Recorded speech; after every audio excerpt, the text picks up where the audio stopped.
Hi, welcome to ABN Andhrajyothi. నేను మీ NSR. ఈరోజు మనతో పాటు ప్రముఖ నటి ఆమని, దర్శకుడు సూర్య ఉన్నారు. వీరిద్దరి కాంబినేషన్లో వస్తున్న ఉమెన్ సెంట్రిక్ ఫిలిం ఈ నెల 7వ తారీఖున మహిళా దినోత్సవ కానుకగా ఆడియన్స్ ముందుకు రాబోతుంది. మరి ఈ సినిమాలో ఆమని గారు పోషించిన పాత్ర గురించి, అలాగే ఈ సినిమా గురించి దర్శకుడు సూర్య వీళ్ళిద్దరు ఏం చెప్తారనేది వారి మాటలో విందాం. హాయ్ అండి, నమస్తే. నమస్తే అండి. First of all congrats. Thank you sir. మీ పాటలు 3 పాటలు రిలీజ్ అయినాయి సార్. నిసిలో సాక్షిగా కానీ, సార్ ఈవెన్ ఈడి మగాడేంట్రా బుజ్జి కానీ, ఈడు మగాడేంట్రా బుజ్జి, అలాగే రీసెంట్గా రమణ గోగుల గారు నా గుండెలోనే ఏదో 3 పాటలు చాలా బాగున్నాయి. Yes sir. అంటే ఒక చిన్న సినిమాకి ఇలా అన్ని పాటలు హిట్ అవ్వడం అనేది చాలా రేర్. సునీత్ గారిది కూడా ఇంకొక సునీత్ గారి సాంగ్ కూడా ఉంది, అది ఈరోజు రిలీజ్ అవబోతుంది సార్. Okay, good. ఇది ఒక గుడ్ సైన్గా భావించాలి. Yes sir. సో ఏంటి, ఎలా అసలు ఈ ప్రాజెక్ట్కి ఎలా బీజం పడింది? దర్శకుడు అవ్వాలనేది కళ. దాన్ని పూర్తి చేయాలనుకునే క్రమంలో అది ఈ రోజుకి నా కళ నిజం అవ్వబోతోంది. అంటే సినిమా అనేది చాలా శక్తివంతమైన మాధ్యమం. మనం సినిమా ద్వారా చాలా చెప్పగలుగుతాం. సో అలా చెప్పాలి అనుకునే కథలు చాలామంది పెద్ద హీరోలతో చెప్పచ్చు, మీడియం మన స్థాయికి తగ్గట్టుగా మనకుండే అవకాశాలను బట్టి మనం ఎలాగైనా చెప్పగలుగుతాం. సో ఆ కోలో ఇలాంటి ఒక ఫ్యామిలీ డ్రామాగా నేను ఈ కథను ముందుకు తీసుకొస్తున్నా. ఓకే. విమెన్ నారీ పేరుతో వస్తున్న మూవీ అయినా కానీ ఇది ప్రతి కుటుంబ సభ్యులతో కలిసి చూడాల్సిన సినిమా, చూసే విధంగా ఉండే సినిమా. ఓకే. ఆమని గారు చెప్పండి. ఈ మధ్య కొంచెం మీరు అంత రెవల్యూషనరీ టైప్లో వెళ్ళిపోతున్నట్టు అనిపిస్తుంది మీ సినిమాలు చూస్తుంటే, అలాగే మీ ఇంటర్వ్యూలు చూస్తున్నా కూడా నాకు ఇంతకుముందు ఒక సాఫ్ట్గా ఉన్న ఆమని అనేది కనపట్ల, చూడు ఒకవైపే చూడు అన్నట్టు ఉండేది. ఇప్పుడేమో రెండో వైపు చూపిస్తున్నారు. అసలు ఏంటి? ఏం లేదు, ఇప్పుడు వస్తున్న క్యారెక్టర్స్ అలాంటిది. క్యారెక్టర్స్ అలా కొంచెం డిఫరెంట్ రోల్స్ చేస్తున్నాను. సో ఆ ఇంపాక్ట్ అలా ఉందన్నమాట. నిజంగా ఇప్పుడు ఒక నటికి ఒక డిఫరెంట్ క్యారెక్టర్స్ వచ్చినప్పుడే మీలో ఉన్న పొటెన్షియాలిటీ అనేది ఆడియన్స్ ముందుకు వస్తుంది. సో నాకు అనిపిస్తుంది ఇప్పుడు కరెక్ట్ క్యారెక్టర్స్ మీ ముందుకు వస్తున్నాయి అనిపిస్తుంది. ఎలా ఈ క్యారెక్టర్ని ఎలా చూజ్ చేసుకున్నారు మీరు? ఇది సూర్య గారు ఫస్ట్ వచ్చి నాకు నరేట్ చేసినప్పుడు కథని, ఓవరాల్గా కథ బాగుంది. సో క్యారెక్టర్స్ కూడా దీంట్లో లాయర్ క్యారెక్టర్ కానీ, నా క్యారెక్టర్ కానీ, ఇంకా వేరే క్యారెక్టర్ నిత్య అనే అమ్మాయి క్యారెక్టర్, అందరూ క్యారెక్టర్లో బాగుంటుంది. సో నాకు ఈ క్యారెక్టర్ వచ్చింది. డైరెక్టర్ గారు కూడా ఈ క్యారెక్టర్ చేయమన్నారు. సరే చేస్తా అని చెప్పాను.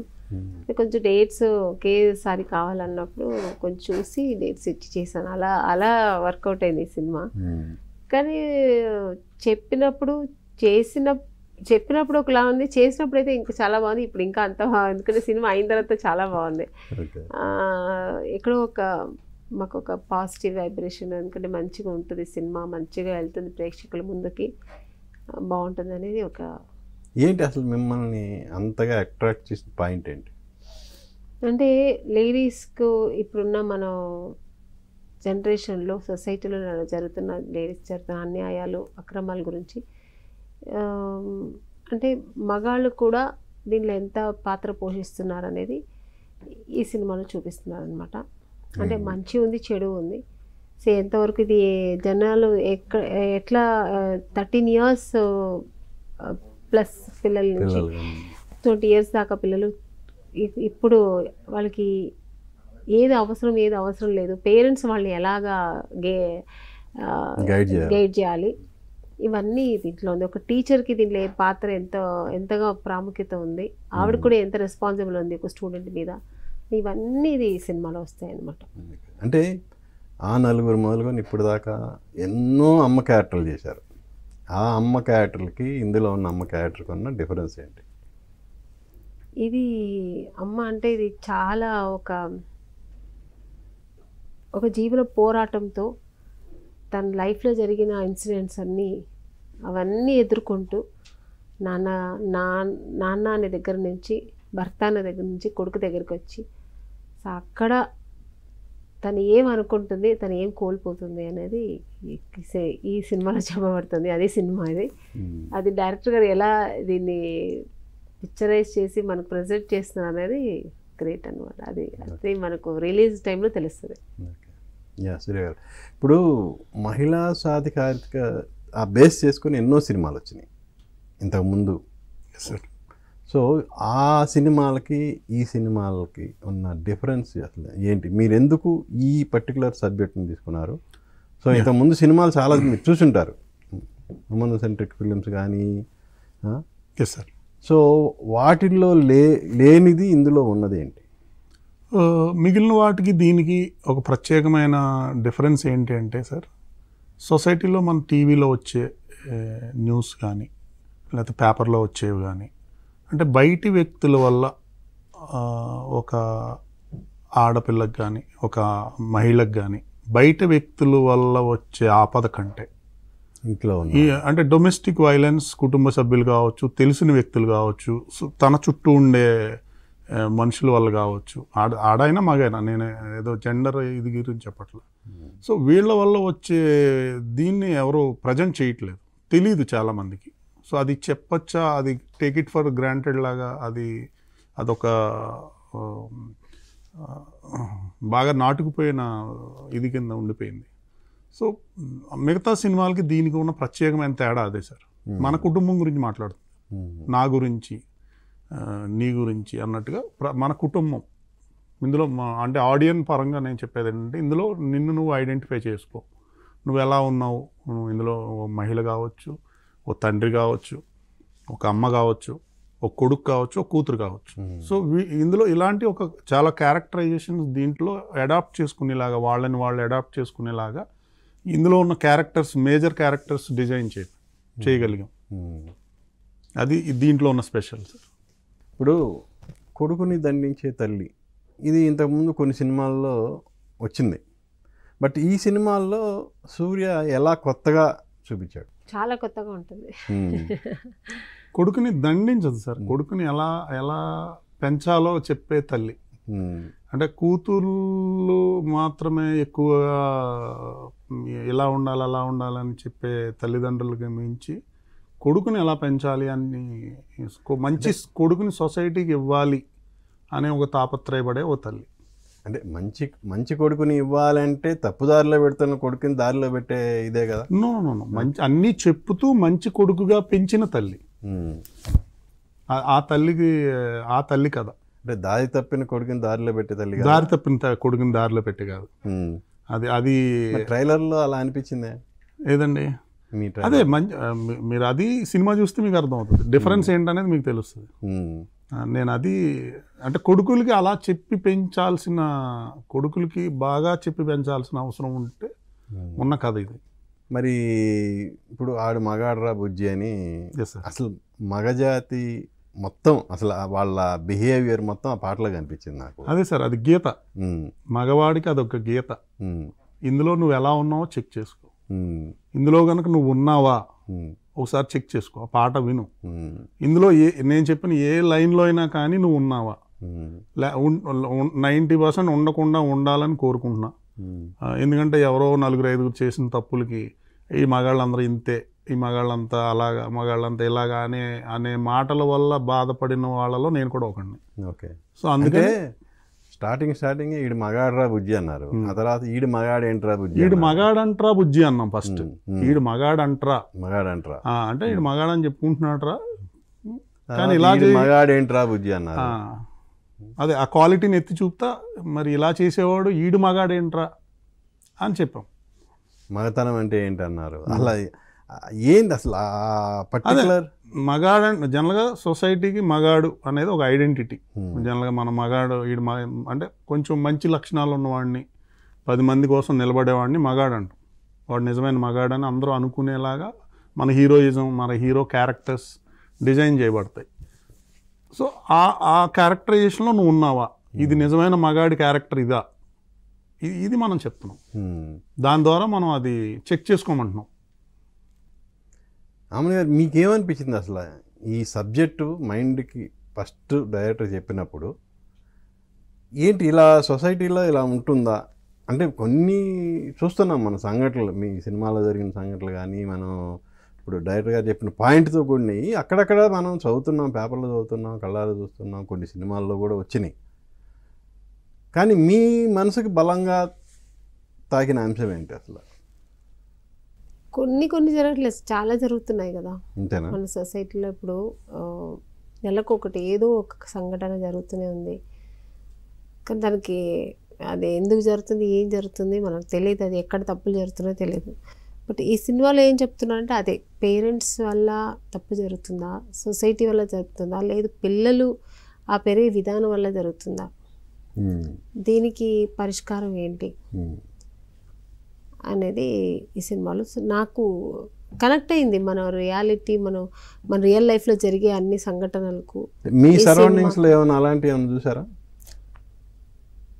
సరౌండింగ్స్లో అంటే చూస్తే మా కళ్ళెదురుగానే జరుగుతున్నాయి సార్ అన్ని. మన సినిమా ఇండస్ట్రీలో ఉంది, బయట కూడా ఉంది, అన్ని ప్రొఫెషనల్స్లో ఉంది. ఈవెన్ చిన్నపిల్లల స్టూడెంట్స్ కూడా ఒక స్కూల్కి సేఫ్గా వెళ్ళి రాలేకపోతున్నారు కదా. వాళ్ళు వెళ్ళి వచ్చేదాకా పేరెంట్స్కి భయంగా ఉంటుంది. మా పిల్లలు సేఫ్గా ఇంటికి వచ్చేదాకా మా పిల్లలకి ఏం కాకూడదు, ఏం అవ్వకూడదనే ఉంటారు. ఆ స్థితికి వచ్చేసాము ఇప్పుడు మనం. ఓకే. సో దీనికి పరిష్కారం కూడా చూపించారా? ఎలా పరిష్కారం ఉంటే డైరెక్టర్ని అడగలండి. మీ పాత్ర ద్వారానే కదా అది. అంటే ఇప్పుడు ఆ రిజల్ట్ కోసం మేము ఎదురు చూస్తున్నాం సార్. అది మేము అంటే అది ఒక పరిష్కారం కింద నేను చెప్పను, కానీ ఇప్పుడు మన మైండ్ సెట్ మారినంత వరకు పరిష్కారం ఉండదు సార్. మనం ఎన్ని వ్యవస్థలను పెట్టినా, ఎన్ని పోలీసులను పెట్టినా, ఎంత కంట్రోల్ చేద్దాం అనుకున్నా, ఎంత అబ్జర్వేషన్ ఉన్నా, మన మైండ్ సెట్ మారాలి. మనం మానవ ధర్మాన్ని మనం పాటించినంతసేపు, మనం ఎన్ని చదువుకున్నా, ఎంత టెక్నాలజీకి వచ్చినా దానివల్ల ఏం అవసరం, ఏం ఉపయోగం. సో అంటే దీనికి ఒక ముఖ్యమైన సంఘటన ఏంటంటే సార్, ఇప్పుడు నా మిత్రుడు ఒక డిస్కషన్స్లో చెప్పాడు తన పెయిన్ ఏంటో. అంటే ఈ కథలో ఆ నిత్యా డైలాగ్ అంత గొప్పగా రావడానికి, నిత్యా డైలాగ్ అంత ఎమోషనల్ అవ్వటానికి మెయిన్ కారణం, ఇందులో one of the main reason ఏంటంటే తండ్రి కూతుళ్ళు ఇద్దరు టీవీ చూస్తున్నారు. ఓకే. నా మిత్రుడు టీవీ చూసినప్పుడు టీవీలో ఒక న్యూస్ వచ్చింది. ఒక 7-8 ఏళ్ళ చిన్నపిల్లని ఎవరో అన్యాయం చేశారు, పాడు చేశారు. అది చూసిన ఆ పిల్ల నాన్న రేపంటే ఏంటి, రేపొద్దు నాకు కూడా ఇలా చేస్తారా అని అడిగినప్పుడు అతను, నేను మగాడిగా చచ్చిపోయినరా నా కూతురు నా వంక చూసినప్పుడు. అంటే దీని ఎవరు బాధ్యులు అంటే మనం జాగ్రత్తగా ఉన్నాం, కానీ అంటే తర్వాత ఏంటి, చిన్నపిల్లలు దగ్గర నుంచి ప్రతి ఒక్కళ్ళు తన ఇంట్లో ఉన్న కూతుర్ని, తల్లినో లేకపోతే ఇంట్లో కుటుంబ సభ్యులనో చాలా జాగ్రత్తగా ప్రేమించే అందరూ కూడా బయట వాళ్ళని ఎందుకు ఇలా ఆలోచిస్తున్నారు? ఇప్పుడు ఇలా తప్పులు చేసే ప్రతి ఒక్కరికి కూడా సొంత ఫ్యామిలీ కూడా ఉంటుంది కదా. సో మరి ఎందుకు ఇలా బయట వాళ్ళ మీద ఎందుకు ఇలా ఆలోచనలు మారుతున్నాయి? సో ఈ మైండ్ సెట్ మారినంతసేపు మనం ఎన్ని చట్టాలు తెచ్చినా, ఎన్ని వ్యవస్థలు పెట్టినా, సో ఇది దీనికి మూల పాయింట్, ఇది కోర్ పాయింట్, ఇది ప్రతి ఒక్కళ్ళు ఆలోచించాల్సిన పాయింట్. నేను దీని గురించి మాట్లాడుతున్నాం ఈ సినిమా ద్వారా. ఓకే. అంటే మీరు అన్నది కరెక్టే, అలాంటి సంఘటనలు లేవని కాదు, ఆ పర్సంటేజీ ఉంది. Yes sir. వేరే ఇప్పుడు ప్రస్తుతం సొసైటీలో చూసుకుంటే అటు మగాడు కూడా ఇబ్బందులకు గురవుతారు ఖచ్చితంగా. ఇప్పుడు మారిన కాలానుగుణంగా చూసుకుంటే కనుక సార్, ఈవెన్ హెరాస్మెంట్ అనేది అటు లేడీస్కే కాదు, ఇటు మగవాళ్ళకు కూడా ఉంటూ వస్తుంది. Yes sir. సో అది ఒక విధంగా చెప్పాలంటే ఆ పర్సంటేజ్ పెరుగుతుంది. అవును సార్. అంటే డామినేషన్ అనేది లేడీస్లో ఎక్కువైపోయింది ఇప్పుడు సొసైటీలో. సో ఈ నేపథ్యంలో మీ సినిమాని ఎంతవరకు ఓన్ చేసుకుంటారు? అంటే ఇది మారటం అంటే సార్, ఇక్కడ 2 రకాల మార్పులు సార్. జనరల్గా ఇప్పుడు నేను చెప్పింది ఇందాక అదే, మానవ ధర్మం పాటించినంతసేపు ఆడైనా మగైనా, ఆడవాళ్ళు 5% తప్పులు చేసేవాళ్ళ వల్ల మనం మగవాళ్ళు కూడా ఇబ్బంది పడుతున్నారని మనం ఏదైతే చెప్తున్నామో, అలాగే మగవాళ్ళు ఒక 5-6% చేసేవాళ్ళ వల్ల ఆడవాళ్ళు అందరూ ఇబ్బంది పడుతున్నారు, చాలామంది ఇబ్బంది పడుతున్నారు అనేది మేజర్ పాయింట్ ఇక్కడ. సో దీనికి ముఖ్యంగా మనం పాటించాల్సిన మానవ ధర్మం తప్పటం వల్ల, కుటుంబ వ్యవస్థలు చిన్న భిన్నం అవ్వటం వల్ల, ఈ ఎమోషన్స్ తగ్గిపోవడం వల్ల, అంటే ఈ బంధాలు అనేవి తగ్గిపోవటం వల్ల, సో దీనివల్ల ఇది రోజు రోజుకి మారుతూనే ఉంది, పెరుగుతూనే ఉంటుంది. ఇది మన టెక్నాలజీ పెరిగిందని చెప్పుకుంటున్నాం, కానీ గత 10 ఏళ్ల క్రితం రిజిస్టర్ అయిన కేసులకి ఇప్పుడు రిజిస్టర్ అయిన కేసులకి ప్రతి ఒక చిన్న పోలీస్ స్టేషన్లో మీరు ఒక లెక్క తీస్తే మీకు 5 నిమిషాల్లో మీకు చాలా కొన్ని రెట్ల వేరియేషన్స్ ఉన్నాయి. ఆమెను గారు, మీరు ఎంతవరకు కనెక్ట్ అయ్యారు ఈ పాత్రతో, వ్యక్తిగతంగా కానీ క్యారెక్టర్ పరంగా కానీ? క్యారెక్టర్ పరంగా ఫస్ట్ నేను కనెక్ట్ అయ్యాను, యాక్ట్ చేసేటప్పుడు వ్యక్తిగతంగా కూడా కనెక్ట్ అయ్యాను. ఎలా, ఏమన్నా కొంచెం ఎలాబరేట్గా చెప్పగలరా? చెప్తే ఇంకా మీరు సినిమా చూడాలి కదా సార్, సినిమా ఉంది కదా సార్, సినిమా చూస్తే కదా మీకు తెలుస్తుంది. ఊరికి అన్ని నన్నే చెప్పేయమంటారు ఏంటి మీరు? మొత్తం పాటగా ఒకటే ఆగుతున్నారు, మొత్తం చెప్పేసి ఇంకా ఆడియన్స్కి ఏముంటుంది, ఒక థ్రిల్ ఉండదు కదా.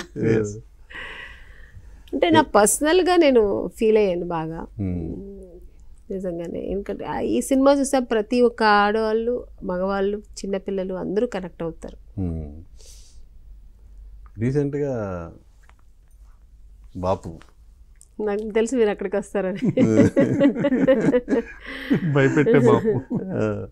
అసలు ఆమెని గారు ఇలాంటి క్యారెక్టర్లో మనం ఊహించుకుంటే నిజంగా, అంటే నటిగా మీరు ఓకే, ఏ క్యారెక్టర్ నటికి ఏ క్యారెక్టర్ ఇచ్చినా చేయగలగాలి, కానీ అసలు ఆమెని ఈ పాత్ర చేస్తుందా అనే వాళ్ళకి నిజంగా స్టన్ అయ్యారు.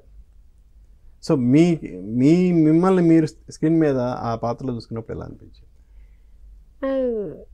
నాకు ప్రౌడ్ అనిపించింది సార్, ఎందుకంటే మనం ఎలా కూడా చేయగలుగుతాం, నాకు ఆ కెపాసిటీ ఉంది.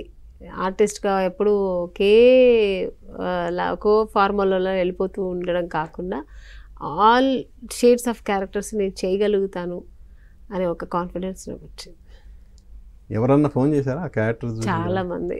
అందులో ఏంటి మేడం మీరు ఎవరన్నా తిట్టారా? ఎవరన్నా బెస్ట్ కాంప్లిమెంట్ ఏంటి? బెస్ట్ కాంప్లిమెంట్ భయపెట్టేశారు మేడం, చాలా బాగా చేశారు, చాలా బాగా చేశారు, చాలా బాగుంది. అందరు ఇప్పటిదాకా అందరు బాగుంది. ఎందుకు ఇలాంటి క్యారెక్టర్ చేశారు ఎవ్వరు అనలేదు, అనరు. ఎందుకంటే ఇప్పుడు అలాంటి పాత్రలు సొసైటీలో ఎక్కువగా ఉన్నాయి. యాక్చువల్గా ఇప్పుడు ఈ సినిమాలో పాత్ర కంటే కూడా మీరు దాంట్లో చేసిన, బాపులో చేసిన క్యారెక్టర్ లాంటి క్యారెక్టర్లు సొసైటీలో ఎక్కువ ఉన్నాయి. సో డెఫినెట్గా వాళ్ళు తిట్టాల్సిన అవసరం రాదు. ఏంటి హీరోయిన్గా మీరు బిజీగానే, మీ కెరియర్ బిజీగా సాగింది, మధ్యలో గ్యాప్ తీసుకున్నారు. బట్ ఆ 4 తర్వాత ఇప్పటి వరకు చూసుకుంటే క్యారెక్టర్ ఆర్టిస్ట్గా ఇంకా బిజీగా ఉన్నారు. అది నా పర్సనల్ ఎక్స్పీరియన్స్, నా పర్సనల్ ఫీలింగ్స్ అంటే ఏం చెప్పాలనుకుంటానంటే, నేను అప్పుడు చేసిన పెద్ద పెద్ద డైరెక్టర్స్తో వర్క్ చేశాను, ఆ స్కూల్లో నుంచి వచ్చాను కాబట్టి ఇప్పుడున్న డైరెక్టర్స్కి ఆ ఇంపాక్ట్ ఇంకా ఉంది నా మీద. అమ్మని గారంటే ఒక ఏ క్యారెక్టర్ చేస్తారు అనే ఒక నమ్మకం వాళ్ళకు, నాకంటే నమ్మకం డైరెక్టర్స్. ఇప్పుడు ఈయన డెబ్యూ డైరెక్టర్, ఈయన ఫస్ట్ చేస్తున్నారు, సో ఈయనకి నా మీద ఉన్న ఒక కాన్ఫిడెన్స్, ఒక నమ్మకం, ఆమెని గారైతే ఈ క్యారెక్టర్ న్యాయం చేయగలుగుతారు, చేయించగలం మనం అనే ఒక నమ్మకం. మీ ఫస్ట్ చాయిస్ ఆమెని గారేనా? వేరే వాళ్ళ దగ్గరికి వెళ్ళి నో అన్న తర్వాత ఆమెని గారి దగ్గరికి వచ్చారా? అంటే నో అనే అవకాశాలు నేను వెళ్ళగలగాలి కదా ఫస్ట్. అనుకోవడాలు కంటే మనకు కళ్ళ ముందు నాకు అలాంటి ఒక పక్కింటి ప్రతి ఇంటి మహిళ కింద, ప్రతి ఇంటి అమ్మాయి కింద మారిపోయిన ఆమెని గారు is the best choice. But ఆమె దాకా వెళ్ళగలమా లేదా అనే సందేహాలతోటి ఫైనల్గా అప్రోచ్ అవ్వడం వల్ల, సో ఆవిడ ఆ కథ విని ఎగ్జైట్ అవ్వడం వల్ల, సో ఇమీడియట్గా ఆమె యాక్సెప్టెన్స్ ఇవ్వటం వల్ల, సో ప్రతిదీ ధైర్యంగా చేసేయగలిగాం. నాట్ ఓన్లీ ఇప్పుడు ఆమెని గారనే కాదు, నేను చాలామంది సీనియర్స్తో వర్క్ చేసే అదృష్టం కలిగింది. ఇందులో ప్రగతి గారు, సునైనా గారు, నాగమహేష్, ఛత్రపతి శేఖర్ గారు, కేదార్ శంకర్ గారు, సో మా హీరో వికాస్ వశిష్ట, సినిమా బండి ద్వారా అందరికీ ముఖ చిత్రాల ద్వారా ఒక తెలుగు అమ్మాయి, అచ్చ తెలుగు అమ్మాయి హీరోయిన్గా పరిచయం అవుతుంది, మౌనికా రెడ్డి. అలాగనే oh my god girl Nitya, and Karthikeya main, one of the main role. సలార్తో అందరికీ సుపరిచితమైన కార్తికేయ ఒక ఇంపార్టెంట్ రోల్ ప్లే చేశాడు ఇందులో. సో ఇలా అనుభవం ఉన్న ఆర్టిస్టులు అందరితోటి, అనుభవం ఉన్న టెక్నీషియన్స్ అందరితోటి పనిచేసే అవకాశం కలిగింది. ఓకే. దీనికి మనం సో ఇది నాకు అదృష్టంగా నేను భావిస్తున్నాను. నాకు కూడా అప్పట్లో చేసిన పెద్ద పెద్ద డైరెక్టర్స్ అంతా లెజెండ్స్తో వర్క్ చేశాను కాబట్టి ఇప్పుడు కొంచెం ఆ ఈజీనెస్ ఉంది అని నేను అనుకుంటున్నాను. మీరు చేసిన లెజెండరీ రైటర్స్లో చాలామంది మన ముందు లేరు, ఇప్పుడు ఉన్నవాళ్ళు కొంచెం దూరంగా ఉన్నారు. సో అవి వాళ్ళని గుర్తు చేసుకున్నప్పుడు ఎలా అనిపిస్తుంది? చాలా బాధ, లేని వాళ్ళ గురించి తెలుసుకున్నప్పుడు బాధ అనిపిస్తుంది. అంటే మా ఇండస్ట్రీ ఏదో కోల్పోయింది అనిపిస్తుంది. ఒక తల్లి తండ్రి లేని అనాథల్లాగా ఉంటున్నాం మనం అనిపిస్తుంది నాకు. అవును, ఏంటి ఈ మధ్య మీరు క్యారెక్టర్స్ ఎంపికలో ఒక డేరింగ్ స్టెప్స్ తీసుకోవడమే కాదు, ఈవెన్ ఇంటర్వ్యూస్లో కూడా కొంచెం బోల్డ్గా మాట్లాడుతున్నారు. ఒక్కసారిగా మీలో ఆ చేంజ్ ఏంటి? బోల్డ్గా ఏం మాట్లాడాను అంటే ఈ సినిమా గురించే మాట్లాడాను, వేరే నా పర్సనల్గా ఏం మాట్లాడలేదు కదా. అంటే ఈ సినిమా క్యారెక్టర్ గురించి మాట్లాడాను, క్యారెక్టర్ గురించి అడిగినప్పుడు మాట్లాడాను. ఈ సినిమాలో ఉన్న క్యారెక్టర్స్ గురించి అంటే నేను మగాడిగా మారాలనుకుంటున్నాను అని ఒక ఇంటర్వ్యూలో చెప్పారు. అది ఎవరికే ప్రతి ఒక్క ఆడదానికి ఏదో ఒక సిచ్యుయేషన్. కాదండి, మగాడిగా ఎందుకు మారాలనుకున్నారు? ఇప్పుడు సొసైటీలో ఆడవాళ్ళ డామినేషన్ ఇప్పుడు చిన్న విషయం చెప్తాను. చిన్నప్పుడు నేను చిన్నప్పుడు మా బ్రదర్ చిన్నప్పుడు కాదు, అప్పుడు అనిపించింది నాకు, ఇప్పుడు కాదు, అప్పుడు అనిపించింది నేను చెప్పాను. నాకు ఆ టైంలో ఇప్పుడు వాళ్ళు ఏమడిగారు, మీకు ఎప్పుడైనా అనిపించింది అంటే అవును నాకు అనిపించింది ఆ టైంలో. ప్రతి ఒక్కళ్ళు కనెక్ట్ అయ్యారు సార్, చాలా మంది. నాకు తెలిసిన పరిచయాల్లో ఉన్న పెద్ద పెద్ద వాళ్ళు కూడా ఏమయ్యా ఏం చూసి రాసేవయ్యా అని అడిగారు, పెద్దవాళ్ళు అడిగారు. నా తెలిసిన వాళ్ళు ప్రతి అమ్మాయికి ప్రతి మహిళకి ఏదో సమయంలో ఇలా అనిపించే పరిస్థితి అయితే ఉంది. సేమ్ జెంట్స్ కూడా చాలా మంది అనుకుంటున్నారు కదా, అమ్మాయిలుగా మారాలనుకునే జెంట్స్ కూడా ఉన్నారు. అది ఓకే, అంటే మీరంటే మీ వ్యక్తిగతంగా మీరు ఇబ్బందులు ఫేస్ చేశారు కాబట్టి అలా అనిపించి ఉండొచ్చు, అంతే కదా. ఎవరైనా ఇప్పుడు ఆడవాళ్ళు ఎవరైనా ఏదో ఒక సిచ్యుయేషన్లో అనుభవిస్తారు సార్ వ్యక్తిగతంగా. సో అలాంటప్పుడు అనిపిస్తుంది ఎక్కడో అక్కడ మనం కూడా మగాలుగా ఉంటే మనం కూడా అలాగ అప్పుడు అలా అనిపించింది. ఇప్పుడు చేంజ్ అయిందా? లేదు నేను ఇలాగే ఉండాలని అన్నా. ఆడది ఎప్పుడు ఒక స్త్రీ అనేది ఒక పవిత్రమైన ఒక జన్మ కదా సార్, అది ఎప్పుడు మారదు. కానీ ఆ సిచ్యుయేషన్లో అలా అనిపించేది.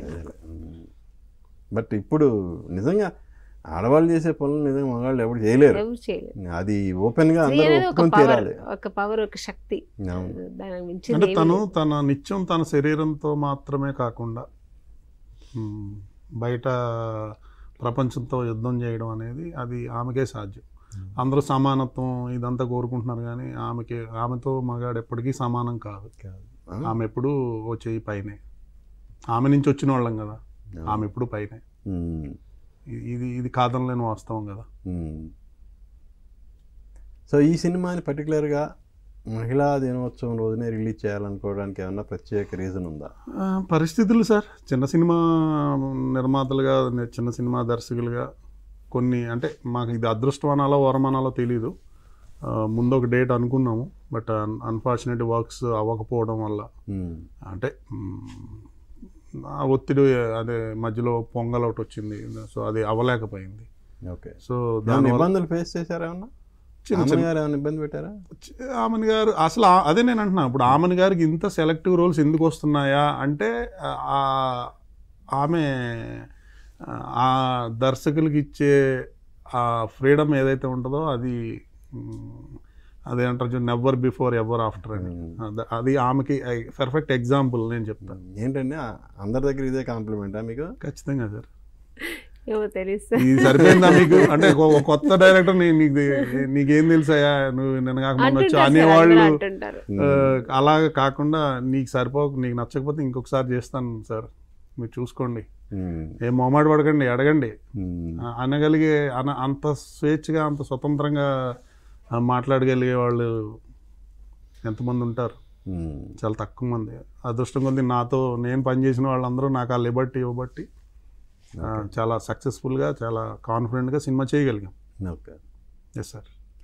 డ్యూరింగ్ షూటింగ్ అండి, ఈ సినిమా షూటింగ్ టైంలో, అంటే అప్పటికి మీకు ముందు సినిమా రిలీజ్ కాలేదు, బాపు సినిమా రిలీజ్ కాలేదు, ఈ సినిమా షూట్లో ఉంది, అంటే రెండు మంచి క్యారెక్టర్లు అని మీకు తెలుసు, ఎందుకంటే యాజ్ యాక్టర్గా మీరు యాజ్ యాక్టర్స్గా మీరు క్యారెక్టర్ చూస్ చేసుకున్నప్పుడే దీంట్లో మనకి బాగా మంచి పేరు వస్తుందనే ఒక ఇది కాన్ఫిడెన్స్ ఉంటుంది. మీరు ఆల్రెడీ సెట్స్లో చేసిన తర్వాత ఇంకా అది రెట్టింపై ఉంటుంది. సో షూటింగ్ టైంలో మీరు ఎలా ఫీల్ అయ్యారు అసలు? క్యారెక్టర్ విన్నప్పుడు ఓకే, ఆన్ సెట్స్కి వెళ్ళిన తర్వాత ఆ క్యారెక్టర్ పోషించిన తర్వాత వచ్చే ఆ కాన్ఫిడెన్స్ వేరే ఉంటుంది. అది నిజమే సార్. అంటే ఇప్పుడు కథ విన్నప్పుడు ఓకే పర్లేదు అన్నట్టు ఉండింది. మనం చేస్తున్నప్పుడు ఆ ఎమోషనల్ సీన్స్ కానీ కొంచెం డీప్ సీన్స్, కొంచెం డెప్త్ ఉన్న సీన్స్ చేసేటప్పుడు ఆ రోజంతా కొంచెం మాకు మెంటలీ కూడా ప్రెషర్ ఉంటుంది, ఎక్కువ ప్రెషర్ ఉంటుంది. అప్పుడు చేసేప్పుడు మనం మొత్తం బాడీ మెంటలీ ఫిజికలీ అన్నీ కొంచెం ఎక్కువ వర్క్ చేయాల్సి వస్తుంది. అప్పుడు ఫీల్ అవుతాం, ఓ ఇంత మంచి క్యారెక్టర్, ఆత్మవిశ్వాసంగా అప్పుడు మనకు హ్యాపీ అనిపిస్తుంది. ఈరోజు మంచి సీన్ చేసాము, ఈరోజు చాలా బాగా చేసాము, ఈరోజు మంచి సీన్ వచ్చింది మాకు అని. ఒక ఆర్టిస్ట్కి తీసుకున్న పేమెంట్ అది అది అది రెగ్యులర్, అది వదిలేసాను. కానీ ఒక మన ఆత్మతృప్తిగా మనకు ఈరోజు బాగా చేసాము నాకే అనిపిస్తుంది, మనకే అనిపిస్తుంది.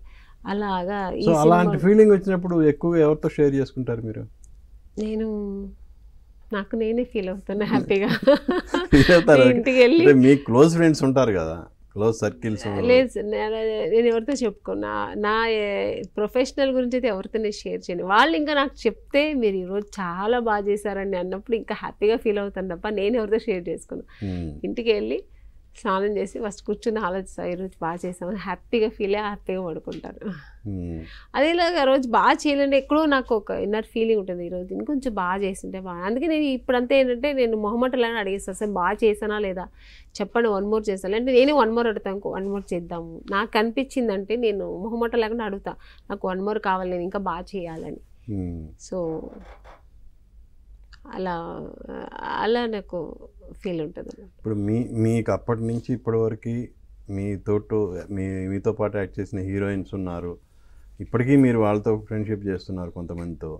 సో వాళ్ళతో ఈ డిస్కషన్స్ రావా ఎప్పుడు? నేను చేయను, ఇప్పుడే కదా ఎప్పుడు చేయను.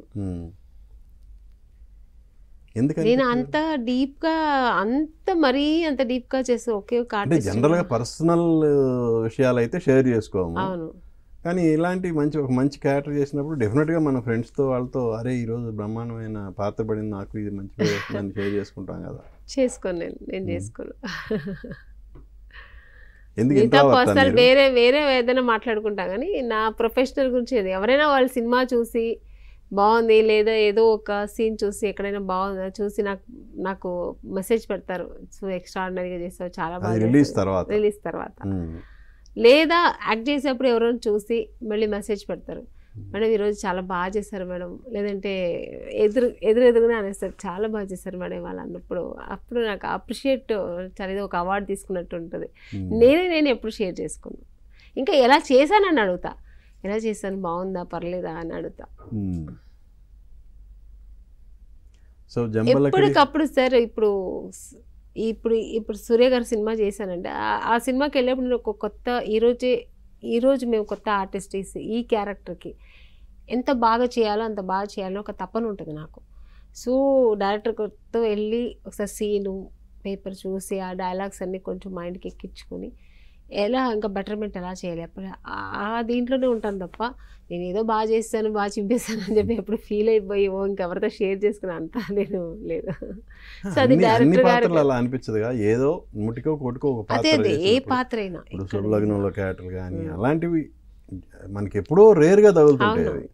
అవి ఎప్పటికీ మర్చిపోలేము. ఈ రోజుకి మీకు బయటకు వెళ్తే ఆమెనే అంటే శుభలగ్నం అయితే అల్టిమేట్ సార్. అది ఇంకా ఆంధ్ర తెలంగాణ మొత్తం కాకుండా ఇంకా అవుటర్ వేరే స్టేట్లకు వెళ్తే కూడా నన్ను గుర్తుపెట్టి ఆ సినిమాలో మీరు మొగుడు అమ్మేసారు ఏమిటో అంటారు కదా మేడం, ఇంకొకరు అంటారు ఆ నేలకి ఇలా అంటారు కదా మేడం, అది ఎంత బాగా చేశారు మీరు అంటే జగపతి బాబు వచ్చి ఈ తర్వాత నీకు ఎప్పుడు నీకు అన్నం నేను పెట్టగలుగుతానో లేదు ఆపర్చునిటీ ఒకసారి నా చేతితో అన్నం తిని అన్నప్పుడు అలా ఆలోచించి అంటాను.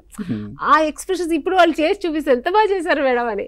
సో అదంతా విన్నప్పుడు నాకు చాలా హ్యాపీగా ఉంటుంది. అది నేను చెప్తే బాగుండదు, చూసిన వాళ్ళు అంటే అది ఆనందమే వేరు. సో జంబలకడి పంబాటు ఇప్పుడు వచ్చే నారి వరకు మీరు ఎంతోమంది లెజెండరీ డైరెక్టర్స్తో వర్క్ చేశారు, అప్కమింగ్ డైరెక్టర్స్తో వర్క్ చేశారు. సో ఇంతమంది డైరెక్టర్స్తో వర్క్ చేశారు కదా, ఇప్పుడు కొత్త డైరెక్టర్ అది ఎవరి దగ్గర పని చేయలేదు, ఒక ప్యాషన్తో ఇండస్ట్రీకి వచ్చాడు, సినిమా ఫినిష్ చేశాడు, రిలీజ్ చేయబోతున్నాడు. సో ఎలా తను చూసినప్పుడు ఏమనిపించింది మీకు? ఆయన నరేట్ చేసేప్పుడే నాకు అనిపించింది ఆయనకు చాలా ప్యాషన్ ఉంది. అంటే ఎవరి దగ్గర పని చేస్తేనే అది కాదు, పని చేయినా చేయకపోయినా ఆ ప్యాషన్తో ఉన్న వాళ్ళకి ఇంట్రెస్ట్ ఉంటే తప్పకుండా ఆ సినిమా బాగా చేయగలుగుతారు. అంటే కొంతమంది అద్భుతంగా చెప్తారు కానీ తీయటం దగ్గర తడబడిపోతారు. ఇప్పుడు సూర్య గారు ఓ అద్భుతంగా ఏం చెప్పలే, మామూలుగా నా క్యారెక్టర్ నరేట్ చేస్తే నేను ఎక్కడ ఇంప్రెస్ అంటే నాకు ఆ కంటెంట్ మీద ఇంప్రెస్ అయ్యాను. ఈ కంటెంట్ బాగుంది నిజంగా, ఇది మంచి మంచి ఒక ఏదో ఒక ఇంట్రెస్టింగ్గా ఉంది ఈ సినిమా ఈ కథ అని చెప్పి అక్కడ ఇంప్రెస్ అయ్యాను. మళ్ళీ ఆయన డైరెక్ట్ చేసేప్పుడు నాకు తెలిసింది, డైరెక్ట్ చేసినప్పుడు పక్కగా చేస్తున్నారు, అనుకున్న సీన్స్ అనుకుంటున్నారు, ఇంకా బాగా చేయాలి పెట్టే ఆ షార్ట్ కానీ ఇవన్నీ నాకు అప్పుడు అనిపించింది నిజంగానే ఇది మంచిగా వస్తుంది, మంచి సినిమా చేస్తున్నారు, ఈయనకు మంచి ఒక ఆ టాలెంట్ ఉంది, ఆ స్కిల్ ఉంది ఈయనకి అని చెప్పి అనిపించింది. ఓకే, అంటే డిఫరెంట్ క్యారెక్టర్స్, హీరోయిన్గా ఎన్నో చేశారు, సాంగ్స్ చేశారు, ఈవెన్ నాన్నల నుంచి టర్న్ అయిపోయి క్యారెక్టర్ ఆర్టిస్ట్గా మారారు, కొన్ని అద్భుతమైన క్యారెక్టర్లు చేశారు.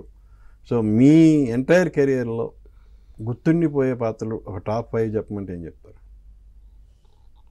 శివలగ్నం, ఇంకా జమ్మలక్కడి పంబ, అది అల్టిమేట్, అది నాకు నా లైఫ్ టర్నింగ్ పాయింట్ అది అది అది ఎప్పుడూ ఫస్ట్ నెంబర్ 1లోనే ఉంటుంది. సెకండ్ ఇంకా శుభలగ్నం, ఇంకా దాని తర్వాతే కదా నేను ఆమె ఏంటి ఎవరికైనా తెలిసింది, ఆ తర్వాతే నాకు శుభలగ్నం దొరికింది. సో జంబలక్కడి పంబ తర్వాత ఇంకా శుభలగ్నం, శుభ సంకల్పం, మావి చిగురు, ఆ నలుగురు. అందులో నారికి చోటిస్తారా? తప్పకుండా సార్, ష్యూర్. ఇది కూడా ఒక మంచి సినిమా అవుతుంది. నాకు రిలీజ్ అయిన తర్వాత ఆడియన్స్ చూసి దీన్ని ఆదరిస్తే సినిమా హిట్ అవుతుందో హిట్ అన్నది దేవుడి చేతుల్లో ఉంది. బట్ మంచి బెస్ట్ సినిమా అయితే మాత్రం అవుతుంది ఇది. ఓకే, సూర్య గారు, నాకు తెలిసి ఈ నా కెరియర్లో ఇది ఒక స్పెషల్ రోల్ నేను చేస్తుంది. ఓకే, సో ఈ సినిమా నేను చెప్పాను కదా, పాటలు బాగున్నాయి, 3 పాటలు మంచి హిట్ అయినాయి. అది ఒక అప్కమింగ్ మ్యూజిక్ డైరెక్టర్ని, మీరు కొత్త మ్యూజిక్ డైరెక్టర్, కొత్త లిరిక్ రైటర్స్ కొత్త, ఏంటి ఇంత ప్రయోగాలు చేయాలనే ఒక డేర్? అంటే ఒక విధంగా చెప్పాలంటే ఈ క్యారెక్టర్లో ఆమెని గారిని తీసుకోవడం కూడా ఒక విధంగా డేరే. అంటే అంతకుముందు మీరు బాపు అప్పటికి వచ్చి ఉండలేదు, కానీ డేర్ చేసి ఆమెని గారితో క్యారెక్టర్ చేయించారు. అంటే సాఫ్ట్గా ఉండే ఆమెని గారితో ఇందులో ఇందులో కూడా నేను సాఫ్ట్వేర్ క్లైమాక్స్లో కూడా సాఫ్ట్వేర్ ఉంటారు. గయ్యాలి దాని గురించి మాట్లాడలే నేను, మీరు మెల్లమెల్లగా కథ నుంచి లాగుతున్నారు, నాకు అర్థమవుతుంది. క్లైమాక్స్ అలా ఉంటుందండి, మీరు సినిమా చూస్తే తెలుస్తుంది. చెప్పండి. అదే సార్, ఇప్పుడు ఈమె అనేది ఈవిడే ఎందుకు అంటే ఇప్పుడు ఆల్రెడీ చెప్పాను. కాకపోతే ఏంటంటే నాకు ప్రతి మహిళకి కనెక్ట్ అయిన ఒక యాక్టర్ కావాలి. అంటే ఇప్పుడు జనరల్గా సినిమాలు చేస్తారు వస్తారు, ఇప్పుడు జయసుధ గారు లాంటారు, లేకపోతే ఆ రేంజ్. ఇప్పుడు మేడం అలా తర్వాత జనరేషన్లో she is the one. So అందుకని నాకు అలాంటి ఒక పర్సెప్షన్ ఈవెన్ చూడగానే కలగాలి ఈ క్యారెక్టరైజేషన్ ద్వారా. సో నారి అనే టైటిల్ నేను రిజిస్టర్ చేసిన తర్వాత నుంచి నా పనులన్నీ చక్కగా దిగ్విజయంగా ఆమెన్ గారు ఓకే చేయడం దగ్గర నుంచి, మిగతా ఆర్టిస్టులు యాక్సెప్ట్ చేయడం దగ్గర నుంచి, షూటింగ్ మొదలవడం దగ్గర నుంచి, సో అన్నీ చకచకా జరుగుతూ వెళ్ళినాయి. సో అది నారి మహిమ. నా కొత్త డైరెక్టర్, నా కొత్త మ్యూజిక్ డైరెక్టర్ అయినా కూడా టెక్నికల్గా హీ ఈజ్ వెరీ స్ట్రాంగ్. అంటే ఇందులో మీరు పాటలకే ఇంత మిమ్మల్ని ఈ పాటలతోటి ఇంత మెస్మరైజ్ చేశాడు, ఆర్ఆర్ తోటి నెక్స్ట్ లెవెల్కి తీసుకెళ్తాడు. ఈ సినిమాలో ఆర్ఆర్ చాలా ప్రాణం. ఓకే, అతను అద్భుతంగా చేశాడు అది తన జాబ్. ఇది చాలా అంటే తన అంత గొప్ప మ్యూజిక్ డైరెక్టర్ నాకు దొరకడం, ఇలాంటి వరాలు ఇవన్నీ ఓకే. ఈ నారి అనే టైటిల్కి తగ్గ వరాలు ఇవన్నీ దొరికినాయి కాబట్టి సో మనం వెనకున్నా కానీ మన పనులు చకచకా జరిగినాయి. సో మరికొద్ది రోజుల్లో ఆడియన్స్ ముందు రాబోతుంది. ఏంటి ఈ నారి మీద మీకున్న కాన్ఫిడెన్స్ ఏంటి? ఖచ్చితంగా సార్, ఖచ్చితంగా ప్రతి కుటుంబం సమేతంగా వెళ్ళి చూడాల్సిన సినిమా. 13 నుంచి 20 సంవత్సరాల వయసు ఉన్న పిల్లలు ముఖ్యంగా చాలా ప్రమాదంలో ఉన్నారనేది మేము ఈ సినిమా ద్వారా చెప్పాలనుకుంటున్నాం. ఇందులో ఒక క్యారెక్టర్స్ ద్వారా చెప్పాలనుకుంటున్నాం. సో అందుకని ఆ ఏజ్ గ్రూప్ ఉన్న పిల్లలు ఉన్న తల్లిదండ్రులు ప్రతి ఒక్కళ్ళు కూడా ఇలాంటి ఒక సినిమా చూస్తే వాళ్ళలో అంటే మార్పులు జరిగిపోతాయి అనేది కాదు కానీ మనలో ఒక డెసిషన్ మేకింగ్ పవర్ పెరుగుతుంది, దానికి ఒక స్ట్రెంగ్త్ కలుగుతుంది. ఓకే. సో అది ఆమని గారు లాంటి ఒక అలాంటి ఒక ఇంటి అమ్మాయి లాంటి ఒక చెప్తే తను ఇంకా జనాలు కనెక్ట్ అవుతారు, 10 మందికి చెప్తారు అనేది ధైర్యం. నారి అనే టైటిలే ఒక పవర్ఫుల్ టైటిల్ అండి. సో మీ లైఫ్లో మీకు ఇన్స్పిరేషన్గా నిలిచిన నారి అంటే ఎవరు? మా అమ్మ. ఆవిడ చాలా ధైర్యవంతురాలు, ఏదైనా ఎక్కడ భయపడరు ఆవిడ. నాకు బ్యాక్ బోన్ మా అమ్మ. నేను ఈరోజు హీరోయిన్గా ఎంత ఉన్నానంటే సో అది మా అమ్మ కష్టార్జితం, మా అమ్మ ఇచ్చిన ధైర్యం, మా అమ్మ ఇచ్చిన కాన్ఫిడెన్స్. మీకు? నాకు అంతే సార్, మా అమ్మ చాలా శక్తివంతమైన అమ్మ, తర్వాత నా భార్య, నా అక్క చెల్లి, నా కూతుళ్ళు. ఇప్పుడు సో అంటే నా ఫ్యామిలీ అంతా ఒక బలమైన బంధాలతో ముడిపడి ఉన్న కుటుంబం కాబట్టి అంటే ముందు మనం వాళ్ళని కళ్ళారా చూస్తాం కాబట్టి ఎవరో ఐడియల్గా ఒక ఇందిరాగాంధీ పేరో లేకపోతే ఒక సరోజినీ దేవి గారి పేరో ఇలా పేర్లు చెప్పొచ్చు, బట్ వాళ్ళ పర్సనల్గా మనం దగ్గర నుంచి చూడం. అది చరిత్ర చెప్పింది కాబట్టి వాళ్ళు చేసిన గొప్ప పనులు మన కళ్ళ ముందు కనిపిస్తున్నాయి కాబట్టి అలా మన ప్రభావితం చేసేవాళ్ళు ఎవరు, మనల్ని ప్రభావితం చేసేవాళ్ళు ఎవరు, మనం ఎవరి వల్ల ప్రభావితం అవ్వగలుగుతాము, మనల్ని ఒక సేఫ్ జోన్లో ఉంచేది ఎవరు. సో ఇది మేజర్గా మా అమ్మ ఖచ్చితంగా అలాంటి తను చాలా స్ఫూర్తి. ఓకే. సో ఆమని గారు ఇక ఫైనల్గా ఏంటి మీ ఇప్పటివరకు ఎన్నో క్యారెక్టర్లు చేశారు, ఇంకా ఏవైనా నేను ఈ తరహా క్యారెక్టర్ చేయాలి అని ఏదన్నా ఉందా? చాలా ఉంది సార్. అవునా? ఏమిటి? ఇప్పుడు ఒక నెగటివ్ క్యారెక్టర్ చేయాలని ఉంది, కామెడీ క్యారెక్టర్ నేను మరి చెప్పాను, మళ్ళీ చెప్తున్నాను. మళ్ళీ కామెడీ ఆల్రెడీ చేశాను. దర్శకుల కోసం ఇది కామెడీలో ఆల్రెడీ నారాయణన్ కోలో చేశాను. సో ఇంకా మంచిగా చేయాలి, సో ఇంకా డిఫరెంట్ షేడ్స్ ఆఫ్ క్యారెక్టర్స్ చేయాలని. సో సినిమాలే కాదు వెబ్ సిరీస్లో కూడా చేశారు కదా? చేస్తున్నాను కూడా ఇప్పుడు. అవునా? ఏం చేస్తున్నారు ఇప్పుడు? ఇప్పుడు ప్రవీణ్ సత్తర్ గారు చేస్తున్నారు, అది కూడా చాలా మంచి బ్యూటిఫుల్ క్యారెక్టర్. నాది మన జగపతి బాబు గారి పేరుగా చేస్తున్నాను. ఓకే. షోస్ ఏమైనా చేస్తున్నారా? మీ ఫ్రెండ్ ఇంద్రజయ గారు అయితే కంప్లీట్గా షోస్కే ఆవిడ అంకితం లేదు సార్. షోస్ ఏమి, నాకు సినిమాలు, సీరియల్ ఇలా వెబ్ సిరీస్ చేస్తున్నాను. అప్పుడప్పుడు గెస్ట్గా వెళ్తున్నాను. ఓకే. Other language? కన్నడ చేస్తున్నాను. ఏంటి మీరు ఈ సినిమాకి సంబంధించి ఏమన్నా స్పెషల్ ఆఫర్స్ ఏమన్నా ఇస్తున్నారా నాని వాళ్ళకి? తప్పకుండా సార్, మా మేడం చెప్తారు. అంటే ఇప్పుడు అది ఇంటెన్షన్ ఏంటంటే ప్రొడ్యూసర్ గారు, డైరెక్టర్ గారు, నాది కూడా ఏంటంటే మా సినిమా జనాలందరూ రీచ్ అవ్వాలి, ఒక ఇంటెన్షన్. అలాగే ఈ సినిమా అందరూ చూడాలి అనేది. సో అందుకని ఉమెన్స్ డే సందర్భంగా అంటే 7th రిలీజ్ అవుతుంది. సో ఫస్ట్ షోకి కపుల్స్ అంటే కపుల్స్ రావచ్చు, అన్న చెల్లికి రావచ్చు, అక్క తమ్ముడు రావచ్చు, అలా వస్తే ఒక మేల్ వస్తే ఫీమేల్ ఒకరికి ఒక టికెట్ ఫ్రీ అనమాట. ఫీమేల్ వస్తే మేల్ కాదా? మేల్ ఓకే, ఎలా అయినా ఓకే, ఎలా అయినా ఓకే. కపుల్కి ఫ్రీ సార్, కపుల్కి ఒక టికెట్, కపుల్కి ఒక టికెట్. సో ఇది నెక్స్ట్ ఉమెన్స్ డే రోజు అయితే 4 షోస్కి, అంతే కదా? 4 షోస్కి ఉంది. సో ఈ ఆఫర్ ఇచ్చాము మేము, బంపర్ ఆఫర్. ఇదంతా ఎవరు మిస్ అవ్వకుండా ఈ సినిమా చూసి, ముఖ్యంగా టీచర్స్, ఎంప్లాయీస్, ఎందుకంటే ఎవరైతే బయటకు వెళ్ళి వాళ్ళ సాధికారతకు చాటుకోవడానికి, వాళ్ళు స్వశక్తి మీద నిలబడడానికి ప్రయత్నించే ప్రతి మహిళ, సో వాళ్ళు ఖచ్చితంగా ఈ సినిమా చూడాల్సిందిగా మేము అప్పీల్ చేస్తున్నాం, మేము రిక్వెస్ట్ చేస్తున్నాం. గుడ్. తనతో పాటు తన జీవితంలో ఉన్న ఓ ముఖ్యమైన వ్యక్తిని, ముఖ్యమైన మేల్, తండ్రి, కొడుకు, భర్త, అన్న, తమ్ముడు, ఇలాంటి ఒక మేల్ పర్సన్ తీసుకుని సినిమాకి రావాల్సిందిగా, ఇది అందరూ చూడాల్సిన కథగా దీన్ని చూడాల్సిందని, ముఖ్యంగా 13 నుంచి 20 సంవత్సరాల వయసు ఉన్న పిల్లలు ఉన్న తల్లిదండ్రులు ఎవరైతే ఉంటారో వాళ్ళందరూ ఈ నారీ సినిమా చూడాల్సిందిగా, చూసి మీ తీర్పునివ్వాల్సిందిగా మేము రిక్వెస్ట్ చేస్తున్నాం. ఓకే.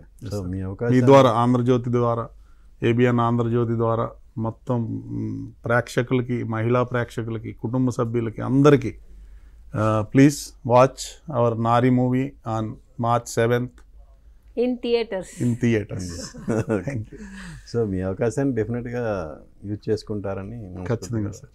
చూశారు కదా మన స్పెషల్ చిట్ చాట్ ఆమని గారితోనూ, అలాగే నారీ డైరెక్టర్ సూర్య గారితో. చూస్తూనే ఉండండి ఏబిఎన్ ఆంధ్రజ్యోతి. మళ్ళీ మరో గెస్ట్తో మీ ముందుకు వస్తాను. మీ ఎన్ఎస్ఆర్ సైనింగ్ ఆఫ్.